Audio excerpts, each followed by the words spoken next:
C'est un mal invisible qui toucherait jusqu'à 30% de la population, un bourdonnement persistant dans une oreille, parfois même dans les deux oreilles. On appelle cela un acouphène. Un colloque consacré à ce problème est organisé pour la première fois ce week-end par le ministère de la Santé.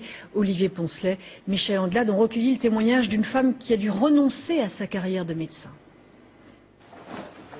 Le handicap d'Elisabeth ne se voit pas, par contre, il pourrait s'entendre.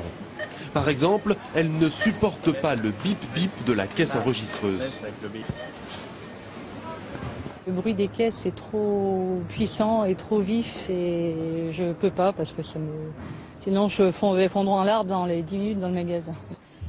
Tout a commencé par un pétard, lancé par des enfants dans une cage d'escalier il y a 3 ans. Ce choc traumatique a rendu ses oreilles ultra sensibles à certains bruits et a entraîné ses acouphènes comme un sifflement qui ne s'est jamais arrêté depuis. Le silence n'existe plus. On n'entend plus jamais le silence. Quoi qu'on fasse, même si on est isolé, on a toujours des acouphènes, des sifflements. Enfin, pour moi, ce sont des sifflements. C'est un son aigu, en fait, qui vous lâche pas, mais qui n'est pas extérieur, qui est produit dans votre tête, en fait. Tout doit être analysé en fonction du bruit. Si je vide le lave-vaisselle, il faut que je prévienne ma femme en disant « tu pars, je vide le lave-vaisselle ».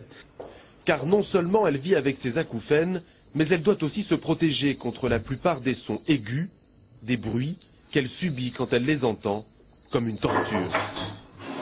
Si je ne mets pas de casque, je vais entendre la vaisselle et les bruits de vaisselle que je produis, que j'entends.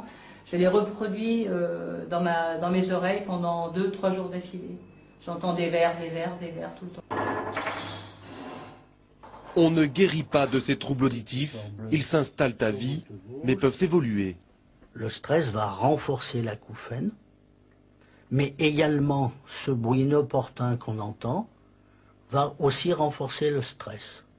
Musique trop forte, choc traumatique sonore, stress lié à un bruit. En France, 17% de la population est devenue acouphénique, avec des conséquences en termes d'insomnie, d'irritabilité ou de troubles de la concentration qui peuvent amener à la dépression.